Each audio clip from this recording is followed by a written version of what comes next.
అనంతపురం జిల్లా రాయదుర్గంలో నీటి కష్టాలు ఇలా ఉన్నాయి. ప్రజల దాహార్తి తీర్చేందుకు హెచ్ఎల్సీ కాలువ నుంచి కనేకల్లో సమ్మర్ స్టోరేజీ ట్యాంకు నిర్మించారు. ప్రజల అవసరాలను ముందే గుర్తించిన ప్రభుత్వం 3100 మెగాలీటర్ల సామర్థ్యం కలిగిన ట్యాంకును ఇప్పటికే పూర్తిగా నింపింది. అయితే నిల్వ చేసిన నీటిని ప్రజలకు అందించడం కూడా అధికారులకు చేత కావడం లేదు.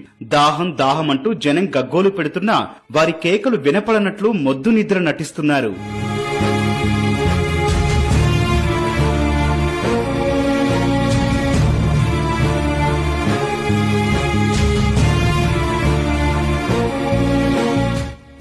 రాయదుర్గంలో చాలా మంది జీన్స్ పరిశ్రమ మీద ఆధారపడి జీవనం సాగిస్తుంటారు. మరికొందరు ఇతర పనులకు వెళ్తుంటారు.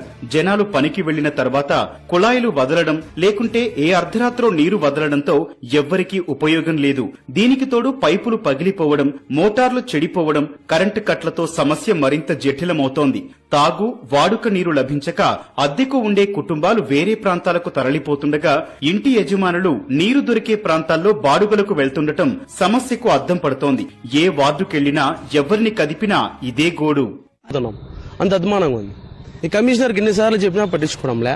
అసలు కుళాయి ఇడిసే వాళ్ళు మొత్తం అంతా సిండికేట్ అయిపోయి వదులుకోకుండా వాడికి ఎన్నిసార్లు కంప్లీట్ చేసాం అనిపింది నాగరాజ్ అనే వాడి మీద. అసలు పట్టించుకోవడంలే. ఈ డబ్బులు తీసుకుని వేరే ఇండ్లకి తిప్పుతున్నారు. ఈ ఏరియా మేము డబ్బులు కూడా ఇస్తాం లేరా, ట్యాంకులు డబ్బులు కట్టలేక మీకు ఇస్తామని చెప్పినా గానీ వాళ్ళంలే. వేసవికి ముందు తీవ్రమైన నీటి ఎద్దడి నెలకొనడంతో ప్రజలు తాగునీటి కోసం యుద్ధాలే చేయాల్సిన పరిస్థితి. రోడ్డెక్కి ఆందోళనలు చేస్తున్నా ఎవరూ పట్టించుకోవట్లేదని ఆగ్రహం వ్యక్తం చేస్తున్నారు. రాయదుర్గంలో బోర్లు వేసి స్థానికంగా ట్యాంకులు నిర్మిస్తే నీటి సమస్య కొంతవరకు పరిష్కారమయ్యే అవకాశమున్నా మున్సిపల్ అధికారులు మాత్రం ఆ దిశగా చర్యలు చేపట్టడం లేదు. ప్రజలు ధర్నాకు దిగిన పూట అరకొరగా నీటి ట్యాంకర్లు పంపి చేతులు దులుపుకుంటున్నారు. అమృత్ పథకం కింద 78 కోట్లతో ప్రతిపాదనలు పంపామని, నిధులు మంజూరైన వెంటనే తాగునీటి సమస్యను పరిష్కరిస్తామని అధికారులు చెబుతున్నారు.